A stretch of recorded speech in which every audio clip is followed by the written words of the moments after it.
आज हम लोग बात करने वाले हैं मार्क्सिस्ट क्रिटिसिज्म के बारे में। मार्क्सिज्म को जानने के लिए आप लोगों को दो लोगों को जानना पड़ेगा, कार्ल मार्क्स जो कि एक जर्मन फिलोसोफर थे और फ्रेडरिक एंजल जो कि एक जर्मन सोशियोलॉजिस्ट थे। कार्ल मार्क्स ब्रिटेन में रहते थे, एग्जाइल पे थे वो, और एंजल्स भी जर्मनी छोड़ चुके थे और मैनचेस्टर में अपने फादर की टेक्सटाइल फर्म पे काम करते थे। वो दोनों कैसे मिले? मार्क्स ने एक आर्टिकल पढ़ा था जो कि एंजल ने लिखा था एक जर्नल पे, और वो जो जर्नल है उन दोनों ने ही उस जर्नल पे कंट्रीब्यूट किया था।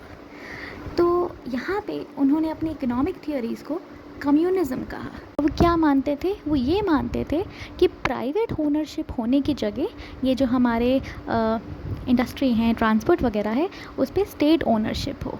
और ये जो कम्युनिज्म है, इसका एडवेंट, ये अनाउंसमेंट कहाँ हुआ इस कम्युनिज्म के बारे में? ये जॉइंटली एक रिटन डॉक्यूमेंट में हुआ जिसका नाम था कम्युनिस्ट मैनिफेस्टो ऑफ 1848।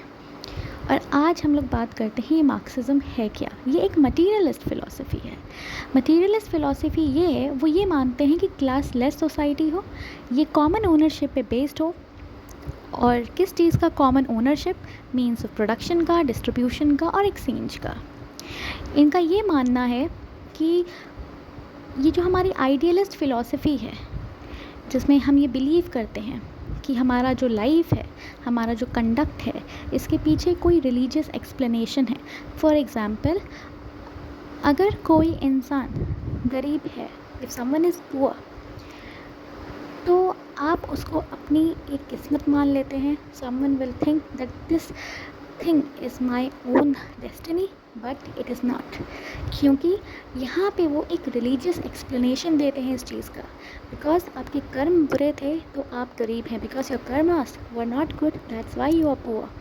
ये एक आइडियलिस्ट फ़िलॉसफी है और इसको वो लोग पूरी तरीके से नकारते हैं।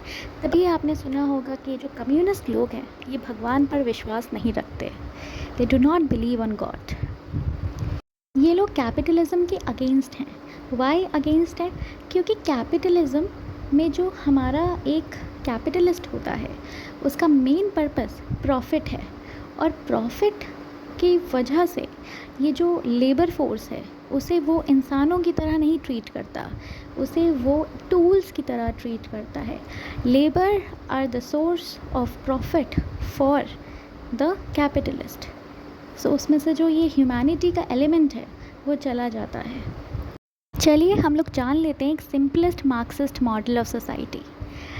नीचे सबसे पहले आएगा एक बेस जिसमें मीन्स ऑफ प्रोडक्शन होगा, डिस्ट्रीब्यूशन होगा और एक्सचेंज होगा, और ऊपर आएगा हमारा सुपर स्ट्रक्चर जिसमें cultural world of ideas, art, religion, law etcetera होगा। इसके पीछे का आइडिया ये है कि ये जो सुपर स्ट्रक्चर है ये डिटरमाइन होता है इकोनॉमिक बेस से। फॉर एग्ज़ाम्पल, आप एक राइटर हैं और आप किसी सोशल क्लास से बिलोंग करते हैं और किसी आइडियोलॉजी से बिलोंग करते हैं, तो ये आपका इकोनॉमिक बेस हो गया। अब यही चीज़ डिटरमाइन करेगी सुपर स्ट्रक्चर को, मतलब आपके वर्क को। आप उसके ही अकॉर्डिंग अपने वर्क को लिखेंगे।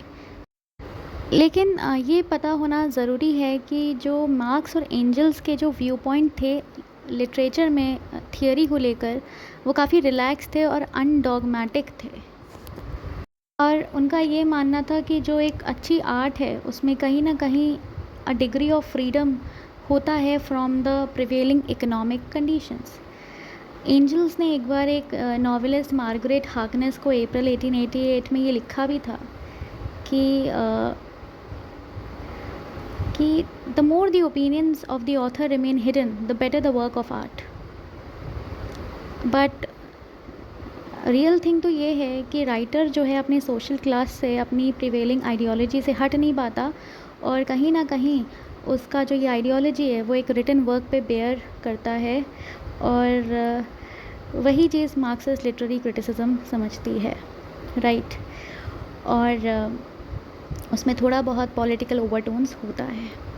जब आप एक रियलिस्ट नावल को भी देखते हैं तो उसमें भी इम्प्लिसिट वैलिडेशन एक सोशल स्ट्रक्चर और उसके बारे में होता है, राइट। अब हमें लेनिन की तरफ जाना चाहिए। अगर हम लोग सोवियत रशिया के बारे में बात करें तो 1920s में अर्ली ईयर्स में रिवॉल्यूशन के बाद सोवियत का एटीट्यूड लिटरेचर की तरफ काफ़ी इनलाइटेंड था, काफ़ी एक्सपेरिमेंटल था और वो मॉडर्न फॉर्म्स ऑफ आर्ट को इनकरेज करते थे। बट 1930s के बाद सोवियत सोसाइटी में चेंजेस आ जाते हैं और वो लिटरेचर के साथ साथ हर आर्ट फॉर्म पे कंट्रोल करने लगते हैं। Then first Soviet writer congress 1934 में ये बोला गया कि लिबरल व्यूज़ को रिप्लेस कर देते हैं ऑर्थोडॉक्सी से और लेनिन की राइटिंग्स को फोकस किया जाना चाहिए रैदर देन मार्क्स और एंजल्स। और लेनिन ये आर्ग्यू किया था उसने 1905 में कि जो लिटरेचर है उसे एक इंस्ट्रूमेंट बना देना चाहिए पार्टी का और उसे ऑर्गेनाइज करना चाहिए, उसे यूनिफाइड करना चाहिए according to the ideology of the parties. उसके बाद आप ये देखेंगे कि ये जो जेम्स जॉयस जैसे लोग थे ये इन्हें बैन किया गया, स्टिग्मेटाइज़ किया गया और सोशलिस्ट रियलिज़म को इम्पोज किया गया। यहाँ पर मुझे जॉर्ज स्टीनर के बारे में आपको बताना चाहिए। जॉर्ज स्टीनर ने एक चीज़ लिखी थी, उन्होंने ये लिखा था कि मार्क्सिस्ट क्रिटिसिज्म के दो मेन स्ट्रीम्स हैं, एक एंजेलिसियन काइंड और एक लेनिनिस्ट। एंजल मानते थे कि नेसेसरी फ्रीडम ऑफ आर्ट होनी चाहिए फ्रॉम डायरेक्ट पॉलिटिकल डिटर्मिनिज्म और लेनिन मानते थे कि भाई जो आर्ट है वो explicitly committed to the political cause of the left. Obviously अब एंजल का जो मार्क्सिज्म है वो कैसे चलेगा, तो वो अंडर एग्जाइल चलता था। आपने रशियन फॉर्मलिज्म के बारे में सुना होगा एंड उन्हें अंडर एग्जाइल भी काम करना पड़ा था।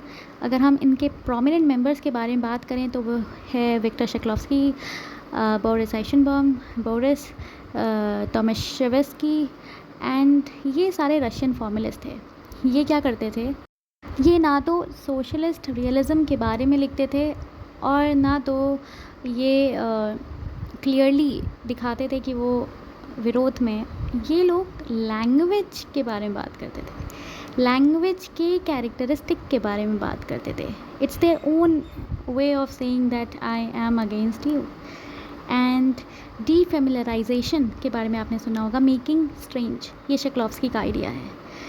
इसका ये मतलब है कि आप लिटरेरी लैंग्वेज में एक ऐसे इफ़ेक्ट डाल सकते हैं कि आप नॉर्मल फेमिलियर चीज़ों को भी डीफेमिलराइज कर सकते हैं और जिन चीज़ों की तरफ आपका ध्यान पड़ता भी नहीं था, अगर आप उसे स्ट्रेंज करेंगे, डीफेमिलराइज करेंगे, तो वो आपके ऊपर एक अलग सा एक एक्सपीरियंस आपको वो चीज़ देगी। और इसको और जानने के लिए आप पढ़ सकते हैं इस पर्टिकुलर एसे को, art as technique by Victor शेक्लोव्स्की।